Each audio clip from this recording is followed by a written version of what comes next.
మన దేశంలో కార్ల బ్రాండ్స్ సంఖ్య చాలా తక్కువ అనమాట. మీరు చూసారంటే 3-4 బ్రాండ్స్ ఉన్నాయి అంతే. అది కూడా మంచి world class high quality provide చేసేటివి, మంచి సేఫ్టీ ఇచ్చే కార్లు కానీ, మనకు చాయిస్ కానీ ఏమి ఉండదు. ఎందుకు మరి? మీరు బయట దేశాల్లో చూస్తే చిన్న చిన్న దేశాల్లో కూడా 15-20 బ్రాండ్స్ ఉంటాయి.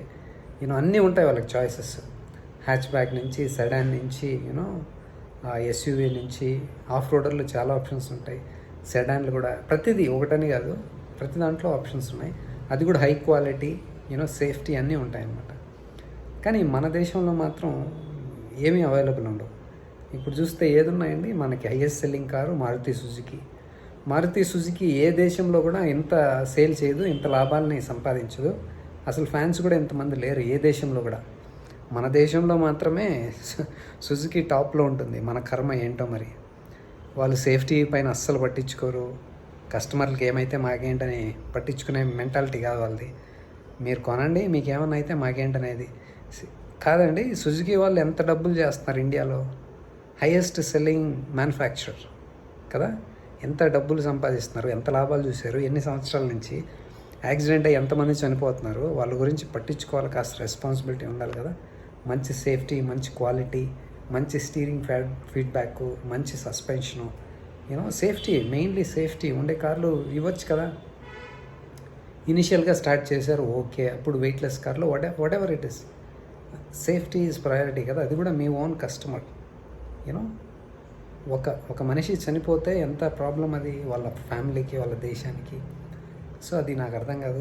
ఎక్కడ కానీ జపాన్లో కూడా సుజుకి టాప్ కాదు, యూఎస్లో అసలు లేదు, యూకేలో కూడా ఐ డోంట్ నో. సో ఎక్కడ చూసినా వాళ్ళు అసలు టాప్ కాదనమాట. టొయోటా బాగా సేల్ అవుతుంది. హోండా కూడా మంచిగా కొంటారు కార్లు, మంచి క్వాలిటీ ఉంటాయి వాళ్ళవి. సో ఇంకా చాలా ఉన్నాయి. ఈ వోక్స్ వ్యాగన్ టాప్లో ఉంటుంది యూరోప్లో అంతా. మనకు మాత్రం ఓన్లీ సుజుకి, మనకి ఏ ఆప్షన్లో ఉండవు అనమాట. సో ఇది ఏంటి కారణం అంటే మన మైండ్ సెట్ మెయిన్. మన పాలసీ మేకర్స్, మన పొలిటీషియన్స్ ఏం థింక్ చేస్తారో ఏమో. మన దేశస్తులకి చాయిసెస్ వద్దా, మంచి క్వాలిటీ వద్దా, సేఫ్టీ ఉన్న కార్లు వద్దా, ఎందుకు అన్నింటిలో రెస్ట్రిక్ట్ చేస్తారు?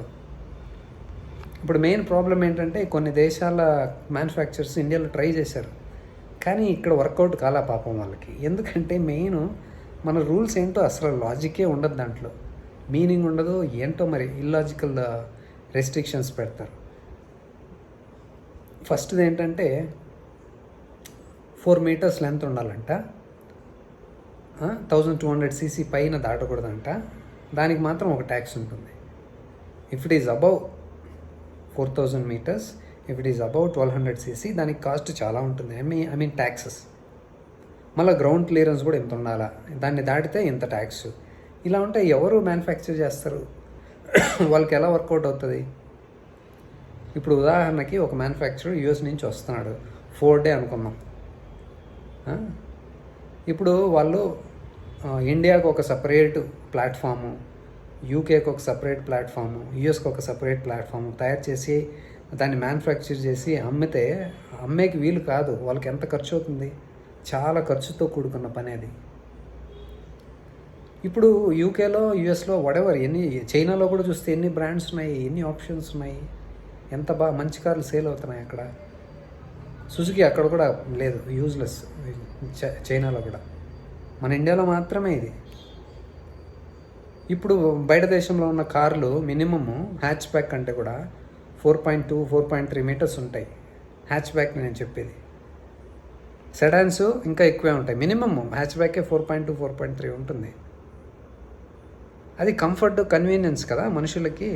ఒక 4, 5 మంది వెళ్తారు, వాళ్ళ లగేజ్ అంతా వేసుకోవాలంటే హ్యాచ్ బ్యాక్ అంటే కూడా బూట్ స్పేస్ వద్దా మనకి? బూట్ స్పేస్ కావాలి కదా. ఎందుకు దాన్ని 4 మీటర్ కట్ చేసేస్తున్నారు? దానికి ఏంటి రెస్ట్రిక్షన్స్ అర్థం కాల. ఇప్పుడు ఫోర్డో ఎవరో ఒకరు వస్తారు ఇండియాకి, ఇక్కడ వాళ్ళ ప్లాట్ఫామ్ వేరే ఉంది. ఇప్పుడు వాళ్ళది 4.3 మీటర్స్ ఉంది hatch back, 1500 cc minimum, 2000 cc ఉంటాయి వాళ్ళవంతా. బయట దేశాల్లో ఉండేటివి మంచి పవర్ఫుల్ ఇంజన్స్ ఉంటాయి. ఇప్పుడు మనం ఇండియాకు వాళ్ళు వచ్చారనుకోండి, వీళ్ళకి సపరేట్ తయారు చేయాలా అంటే సపరేట్ న్యూ ప్లాట్ఫామ్ తయారు చేయాలా, చాలా డబ్బు ఖర్చు అవుతుంది. మళ్ళీ సేల్ అవుతుందో లేదో తెలియదు. పైగా ట్యాక్స్లు ఎక్కువ, జనాలు కొనలేరు. ఇంకా ఎవరికి నష్టం? కంపెనీ వాడికే నష్టం. ఇంకెవరికి నష్టం? ప్రజలకు నష్టం. ఎందుకంటే మనకు మంచి బ్రాండ్స్ రావు ఇలా ఉంటే. వాళ్ళు స్టాప్ చేస్తున్నారని. ఎందుకు? మనకి ఓన్లీ మారుతి చాలు, మనకి ఇంకేమీ వద్దు ఇండియన్స్కి అనేసి. ఇప్పుడు పోలో చూడండి, టొయోటా హ్యాచ్ బ్యాక్లు చూడండి, 4.2 4.3 మీటర్స్ ఉంటాయి హ్యాచ్ బ్యాక్లు. 1.5 2 లీటర్స్ 1500 cc 2000 cc ఇంజిన్స్ ఉంటాయి మినిమం వాళ్ళవి. మంచి మంచి హైబ్రిడ్స్ కార్స్ ఉన్నాయి వాళ్ళవి, టొయోటా వాళ్ళవి. ఒకటని కాదండి, ఫోర్డ్ ఏమి, వోక్స్ వ్యాగన్ ఏమి, చాలా ఉన్నాయి ఆప్షన్స్ బయట దేశాల్లో. మనకేవి రావన్నమాట. మిత్సుబిషి అని ఒకటి కాదండి, ఎన్ని బ్రాండ్స్ ఉన్నాయి. ఇవన్నీ కూడా ట్రై చేశారు, మన ఇండియాకి కూడా వచ్చారు వీళ్ళు పాపం. మిత్సుబిషి కూడా ట్రై చేశారు, ఫోర్డ్ ట్రై చేశారు, వర్కౌట్ కలా వెళ్ళిపోయారు. అసలు అది రూల్స్ ఎందుకు? ఆ రూలు ఏమి 4.2 మీటర్స్ ఉంటే తప్ప? 4.2 మీటర్స్ ఉంటే ఏమవుతుంది? 1500 cc వరకు ఇంజిన్ కెపాసిటీ ఇస్తే ఏమవుతుంది రూలు? Safety compromise. ఇప్పుడు చూడండి, సుజుకి కార్లే కొనాల్సి వస్తుంది మనకి. ఏం ప్రాబ్లం అంటే, నాకేం ప్రాబ్లం లేదు, అది కూడా మంచి క్వాలిటీ ఇస్తే మనకు ఓకే. వాళ్ళు సేఫ్టీ పైన అస్సలు పట్టించుకోరు. దానికి ఒక పేరు కూడా పెట్టారు మన వాళ్ళు, టిన్ క్యాన్ అనేసి. సో మంచి క్వాలిటీ ఇంజిన్స్ వచ్చే ఛాన్స్ లేదు, ఎందుకంటే ఈ రూల్ వల్ల.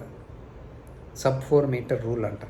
ఎంతెంత ట్యాక్స్? 40% 50%. ఏంటండి ట్యాక్స్? అది అంత కట్టేక అవుతుందా? కొనేక అవుతుందా? పైగా ఇండియన్స్లో మనకి ఇన్కమ్ కూడా తక్కువ. ఇప్పుడిప్పుడే ఎదుగుతున్న కంట్రీ అంటారు, మళ్ళా ట్యాక్స్లేమో ఇంత పెడతారు. యూఎస్లో, యూకేలో, చైనాలో చూస్తేనే ఇంత ట్యాక్స్, మనకేమో ఎంత ట్యాక్స్. అంటే ఇవన్నీ ఎవరు కొంటారు? బ్లాక్ మనీ ఉన్న వాళ్ళు, బాగా బాగా అలా సంపాదించే వాళ్ళే కార్లు కొంటారు. ఈ జెన్యున్గా పనిచేసి చిన్న చిన్న జాబులు చేసుకునే వాళ్ళకి కొనే ఆస్కారం ఛాన్సే ఇవ్వట్లేదు మన వాళ్ళు. ఏంటండి ట్యాక్స్లు? 40-50% ట్యాక్స్లు ఎందుకు? సో ఈ మంచి బ్రాండ్స్ ఇండియాకి ఎందుకు రావట్లేదు? మనకి ఎందుకు ఆప్షన్స్ లేదు? మనకి ఎందుకు అసలు? మనం వి డిజర్వ్ మంచి బ్రాండ్స్ లేవు మన దగ్గర. ఎన్ని ఉన్నాయండి? తిప్పి కొడితే మంచి బ్రాండ్స్ ఎన్ని ఉన్నాయి? టొయోటా ఒకటి ఉంది, హోండా ఒకటి ఉంది. హోండాని కూడా స్లోగా చంపేస్తున్నారు. ఎందుకంటే ఇందుకే ఈ రూల్స్తో. ట్యాక్స్ ఎలాగండి వాళ్ళు తయారు చేస్తారు? చైనాలో ఒక type of cars, China, Japan, UK, US, యూరోప్లో ఇక్కడంతా ఒక టైప్ ఆఫ్ కార్స్, ఒక సైజు ఉంటుంది, ఒక ఇంజిన్ ఉంటుంది. ఇండియాకి వస్తే సపరేట్గా ఇంజిన్ చేయండి, సపరేట్ ప్లాట్ఫామ్ చేయండి అంటే వాళ్ళకి ఎలా వర్కౌట్ అవుతుంది? అసలు లాజిక్. మన వాళ్ళు ఏం చెప్తున్నారు? మళ్ళీ ఇండియానే మ్యానుఫ్యాక్చరింగ్ హబ్గా చేస్తున్నాము, ఇక్కడే మ్యానుఫ్యాక్చర్ చేయండి, అంతా అక్రాస్ ఇండియాకి పంపించండి, షిప్ చేయండి అంటున్నారు. కానీ ఇండియాలో మాత్రం రూల్స్ వేరే ఉంటాయి. ఇండియా కార్స్ సైజులు, రెగ్యులేషన్స్ వేరే ఉంటాయి. మళ్ళీ ఇక్కడ మ్యానుఫ్యాక్చర్ చేసి ప్రపంచానికి ఎలా పంపిస్తారు? Is it possible? అసలు ఏమన్నా మీనింగ్ ఉందా ఆ స్టేట్మెంట్కి? అందరూ మ్యానుఫ్యాక్చరర్స్కి ఇండియాకి రావాలంట, ఇక్కడ మ్యానుఫ్యాక్చర్ చేయాలంట, ప్రపంచానికి పంపించాలంట కార్లు. హౌ ఇస్ ఇట్ పాసిబుల్ అండి? ఇక్కడ మనకి 4 మీటర్ లెంత్ రూల్ ఉంది, ప్రపంచంలో ఎక్కడ లేదు. మనకి 1200 cc రూల్ ఉంది ట్యాక్సేషను, బయట ఎక్కడ లేదు. వాళ్ళు 2000 cc అయినా 1500 cc అయినా అబవ్ 4.5 మీటర్ అయినా ఒకటే ట్యాక్స్ ఉంటుంది వాళ్ళకి. అంటే ప్రజలకు మంచి కార్లు ఇవ్వాలి, మంచి క్వాలిటీ ఇవ్వాలి, ఎక్కువ కాలం పనిచేసే గుడ్ క్వాలిటీ ఇంజిన్స్ ఉండాలి అని వాళ్ళు ఆలోచిస్తున్నారు ఆ ప్రభుత్వాలు. వాళ్ళ మైండ్ సెట్ అలా ఉంది. ఇప్పుడు యూకేలో, యుఎస్లో, యూరోప్లో క్వాలిటీ పైన ఎందుకు అంత ఫోకస్ పెడతారు? చీప్ క్వాలిటీ కార్స్ ఏమన్నా మ్యానుఫ్యాక్చర్ చేసినా వాళ్ళు బ్యాన్ చేస్తారు. కానీ మన ఇండియాలో ఏమన్నా తయారు చేయండి, ఎలాగైనా డిఫెక్టివ్ కార్లు తయారు చేసి ప్రజలకు అమ్మండి. కష్టపడిన ప్రజలు సర్వీస్ సెంటర్ తిరుక్కుంటా ఉన్నాయి, ఇంజిన్ ఫెయిల్ అయినా, ప్రాబ్లమ్స్ వచ్చినా, ఏమైనా కానీ పట్టించుకోం. క్వాలిటీ అనేదే మన హిస్టరీలో లేదు. బయట దేశంలో ఏమరా అంటే, మా ప్రజలకి మంచి క్వాలిటీ కార్లు ఉండాలి, ఇంజిన్స్ ఉండాలి, ఎక్కువ కాలం పనిచేసే ఇంజిన్స్ ఉండాలి, ప్రాబ్లం లేని వెహికల్స్ ఉండాలి, మ్యానుఫ్యాక్చరర్స్ అలా ఉండాలి అని వాళ్ళు చూస్తున్నారు. తక్కువ ట్యాక్స్లు ఇచ్చి మంచిగా కార్లు ప్రొవైడ్ చేద్దాం, మనుషులు సేఫ్టీతో ఉన్న కార్లని తోలి వాళ్ళు సేఫ్గా ఉంటారని వాళ్ళు ఆలోచిస్తున్నారు. మనకేమంటే అన్నీ కట్టు మంచివి ఏమి రాకుండా కట్ చేసి పెట్టేశారు. ఎన్ని బ్రాండ్స్ ఉన్నాయండి? మీరు ఒకసారి గూగుల్లో చెక్ చేయండి. చైనాలో ఎన్ని బ్రాండ్స్ ఉన్నాయి, జపాన్లో ఎన్ని ఉన్నాయి, యూకేలో ఎన్నున్నాయి, యూఎస్లో ఉన్నాయి, యూరోప్, జర్మనీ, ఎక్కడ చూసినా చూడండి.